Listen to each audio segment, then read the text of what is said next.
Naam, habari za muda huu hapo ulipo mtazamaji wangu wa Nyikani TV. Ni kushukuru tena na tena kwa kuendelea kutazama Nyikani TV, na huku tukiendelea kubadilishana maoni na mawazo mbalimbali kupitia ukurasa wa Nyikani TV hapo kwenye comment selection.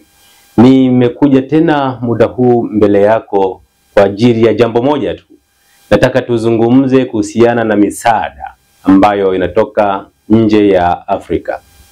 Misaada ambayo tunadhani eti itatukwamua wa Afrika, wakati sisi tuna kila kitu.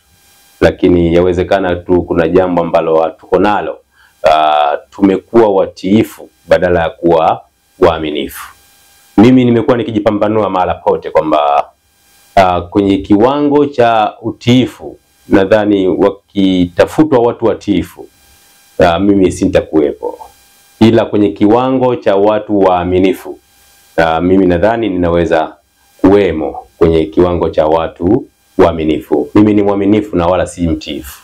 Na ndio maana siku zote watu waaminifu wanasimama katika kweli. Watu watiifu wao mara nyingi ndo hawa wanaoitwa, wengine wanaitwa machawa. Machawa ni watiifu kwa sababu hawawezi kuwa wakweli, na ndio maana wako hivyo.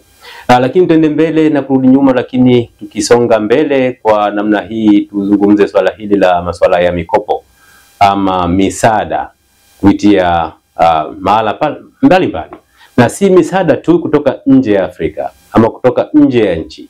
Hapana, hata misaada ama mikopo ya ndani ya nchi. Ukiona mtu yeyote anakukopesha either fedha, sana fedha, anakupa mkopo wa fedha kwa riba ama kwa kutokuwa na riba, anataka uwe mnyonge siku zote za maisha yako. Ndio maana anatoa ule mkopo ili yeye awe bwana wako. Yeye kila kitu atakachokisema lazima useme amina, kwa sababu wewe ni mtumwa wake na utazidi kuwa mtumwa wake siku zote. Na sisitiza, iwe mkopo wa riba ama mkopo usiokuwa na riba, nyuma ya pazia anayekupatia huo mkopo anataka wewe uwe fala, kwa lugha za hivi ama kwa lugha za vijana kwa sasa. Na nimekuwa nikisema siku zote pia kwa kukumbusheni kwamba duniani hapa hakuna dili bila fala. Naomba upigie mstari neno hilo.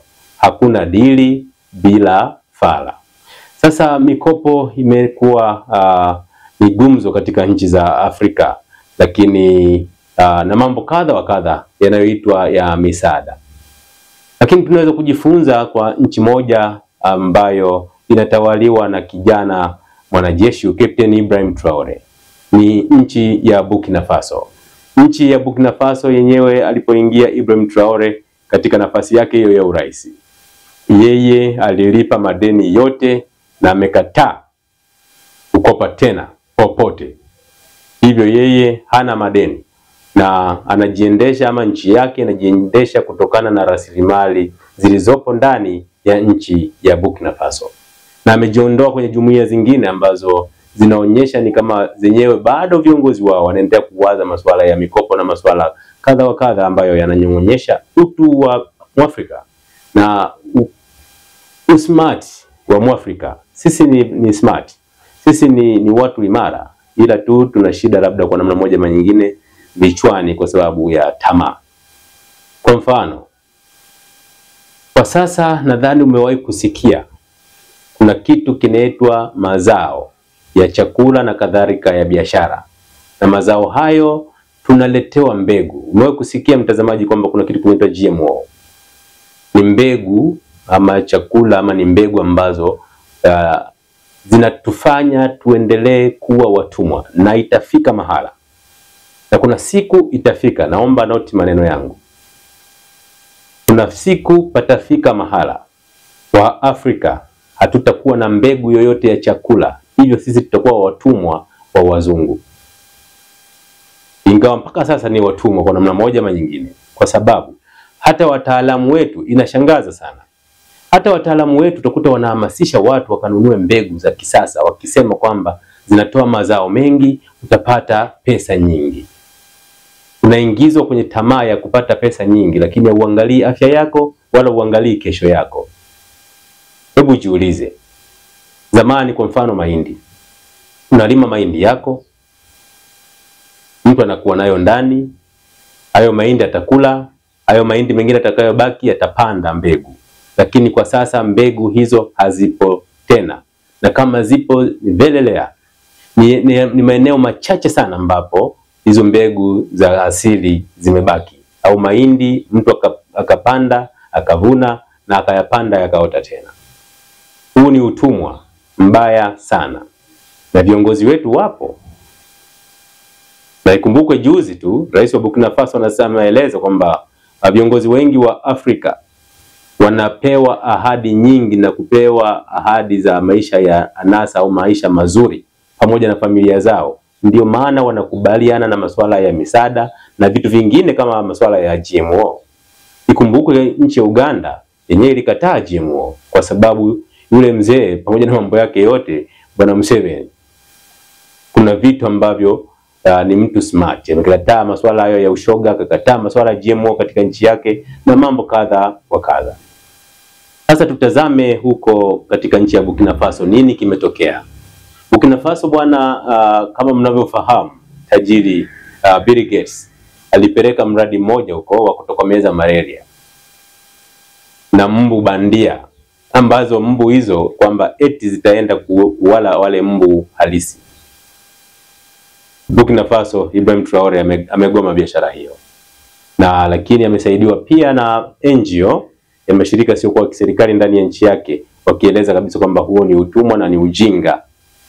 Hivyo wameukataa huo unaoitwa eti msaada.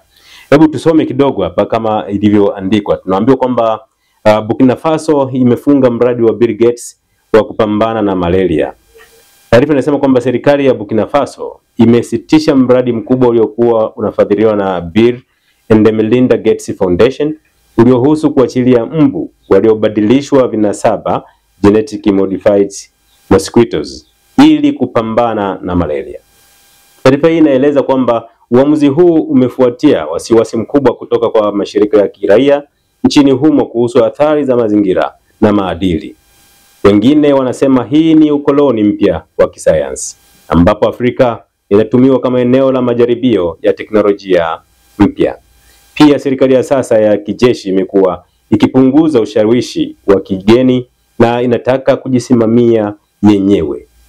Na taarifa hii inauliza kwamba nini maoni yako? Je, sayansi na teknolojia vinapaswa kutangulizwa hata kama kuna wasiwasi wa kimaadili au kimazingira? Mtazamaji, na unayo nafasi ya kutoa maoni yako. Nini maoni yako katika mambo haya? Karibu.